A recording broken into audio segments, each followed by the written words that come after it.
I remember when I was 12 or 13. I watched a girl blow up a beach ball on a family vacation in that same exact spot.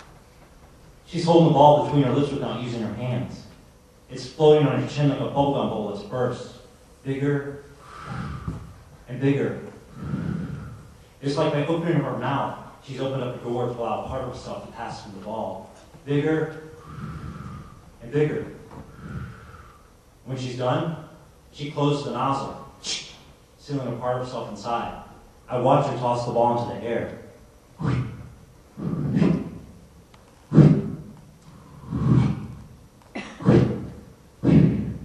Until the wind takes it and sets it into the sea and immediately rides out beyond the breakers. Red, orange, yellow, green, blue, white. Red, orange, yellow, green, blue, white. And then it stops, as if it has something to whisper to me. And I start to get nervous. Like I'm in the theater beside the girl and I'm about to put my armrest beside her, and I start to count to 10. 1, 2, 3. I tell myself at 10 I'm going to jump up and rescue her ball. 3, 4, 5, 6. The ball turns, the feeling, it builds. 6, 7, 8, 9. The girl looks right at me and I look right into the sand. 9, 9 and a half. 9 and a half of a half. 10. I grab my surfboard and I walk right up to her. From the desert I come to thee, ride my plastic stallion shod with fire, and the winds are left behind the speed of my desire. Before thy window I stand. My voice is deep, my inflection meaningful. So huge, she says, so impossible to conceive. Are you checking this out? She might be, by all accounts, my dream girl. The one. Actually, she doesn't speak English. And at 13, I've got nothing but a prepubescent falsetto chirp of a voice. If I said hello to her,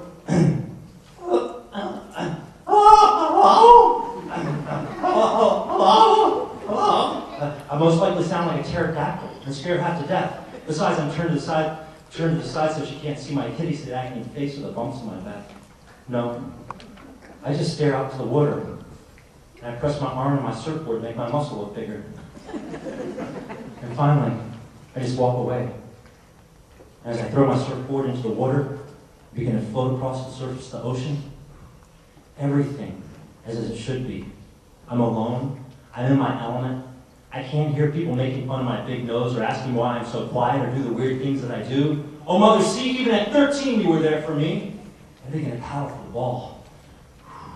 The gorgeous girl's breath is inside that ball. 1, 2, 3, 4. If I get it, she'll like me more. 1, 2, 3, 4. I'll be the conquistador of the seashore. 1, 2, 3, 4. This will be great for my memoir. 1, 2, 3, 4. She's like an exotic Egyptian version of Drew Barrymore. 1, 2, 3, 4. I paddle until exhausted. I sit up on my surfboard.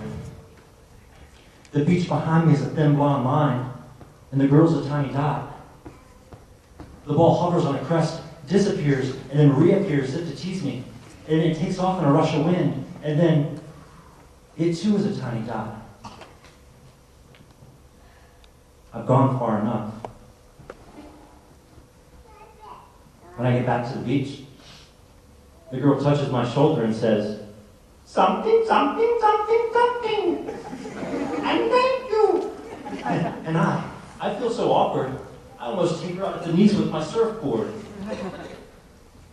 It's to this exact same spot that when I think back on that moment, I think, how far would I have gone for that ball? And if I had gone far enough, would have someone come to rescue me? And maybe someone would have had to come to rescue the person that had come to rescue me? And so on and so forth. Sometimes I wonder how far anyone goes for anyone. Sometimes I wonder how far I'll go before I turn around. And I'd like to ask you that question now. how far would you go for someone else? Would you go farther for your brother or sister than you would for your teacher? Would you go farther for your teacher than you would for a stranger in the street? How far would you go for yourself? How far would you go for you? I'm telling you this because I think in the next, whether it's the next hour, the next 10 hours, the next 10 years, you're going to be somewhere and you're going to see something that's not right. You're going to see a beach ball float into the ocean. And you can either make a choice, whether to sit on the beach or jump on your surfboard and paddle out after that ball. A calling. Sometimes I think we have thousands of callings during our lifetime. Sometimes they're instantaneous and simple, like opening the door for someone at the post office who has a huge load of packages. Or sometimes they're more profound and life-changing. You don't even know that answer that you're going after.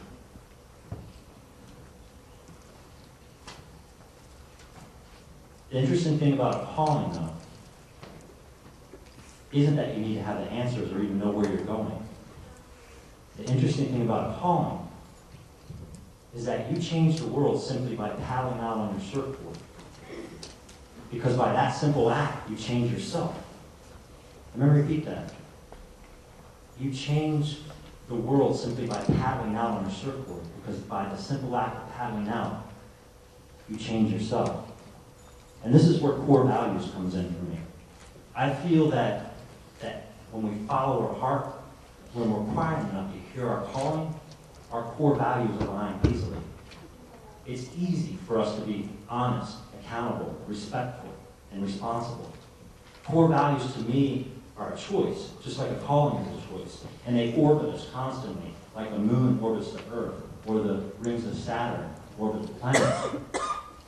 And when we're aligned with where we want to be, those core values are literally effortless. Show me someone who's dishonest, and I'll show you someone who's dissatisfied with where they are in their lives. Someone that has a discrepancy from where they want to be and where they are. Show me someone that's disrespectful, and I'll show you someone that's insecure about where they are in their lives.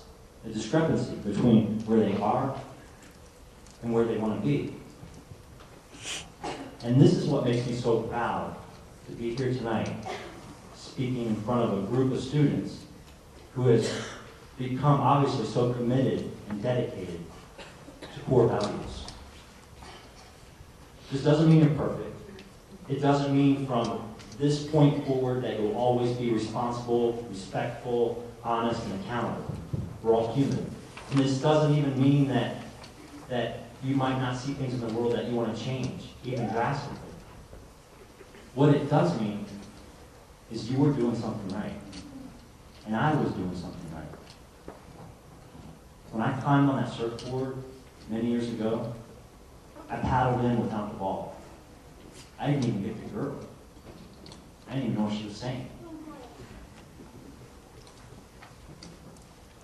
But 5 years ago, when I got on my different kind of surfboard, and I paddled out, it brought me here to you.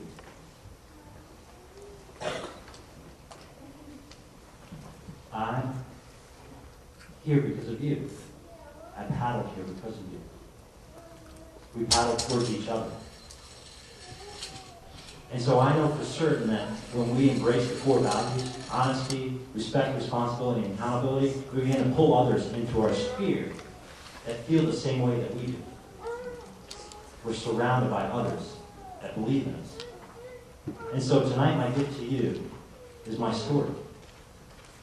When you decide to paddle out for the first time, or you paddle out again, I want you to keep this story with you to light the night for yourself.